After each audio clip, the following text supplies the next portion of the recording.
Peggy 18.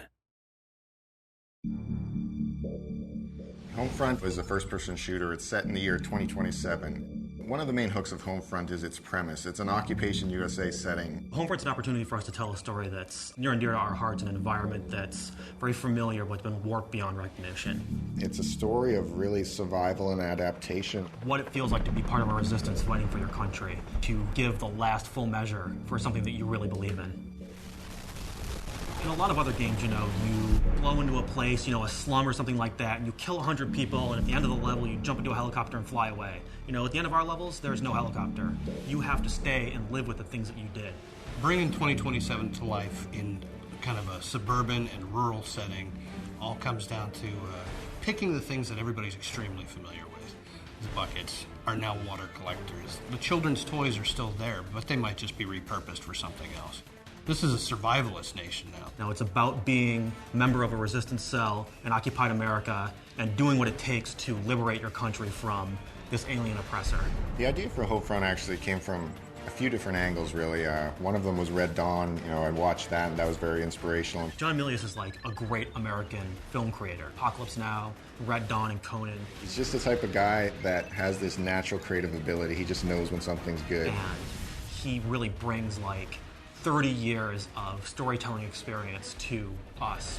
Speculative fiction basically means we are giving the audience what-if situations. What if America was invaded by Korea? What if this happened? And then filling out the answers to that. And that's really where the high premise of HomeFront comes from. We said, what if USA was occupied?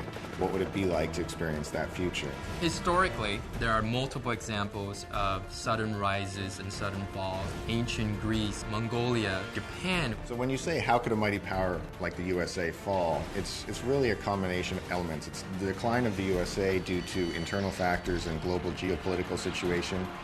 And there's a war in the Middle East. There's Saudi Arabia and Iran involved, and that disrupts oil supplies. And the rise of a new power. The United States' big weakness is their just-in-time economy. Your local supermarket has 3 days worth of stocks on the shelves. If something gets in the way and disrupts that, that's it for our country. Our country is on the razor's edge.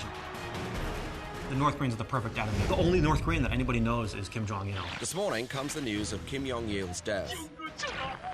North Koreans greet their new supreme leader, Kim Jong-un. The North Koreans actually have the world's fourth largest standing army, which a lot of people don't know about. Now, what happens in the storyline is that we have North Korea being unified with South Korea to form one country where it has the economic power and modern military equipment. And within the storyline, we also have North Korea being in conflict with Japan. And training on American weapons and getting a lot of modern training and really building up a military from the other countries in the East Asia region.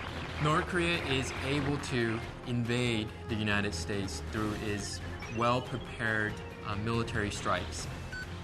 That involves a EMP strike. EMP is an electromagnetic pulse.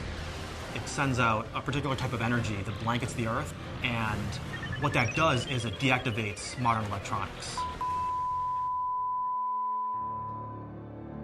You see things that aren't supposed to be happening. This little town main street, and it's got mom and pa shops and bakeries and banks, but there's soldiers and there's barbed wire. And that's kind of the genesis of where this phrase, the familiar has become alien, has come from. We want to show America, but twisted. War in the back suburbs, war in the elementary school playgrounds, baseball fields, high schools. Golden Gate Bridge becomes a battlefield. That's pretty darn alien, if you ask me. It takes seeing an enemy hurting innocent people in front of you to make you understand why you're doing the things that you're doing.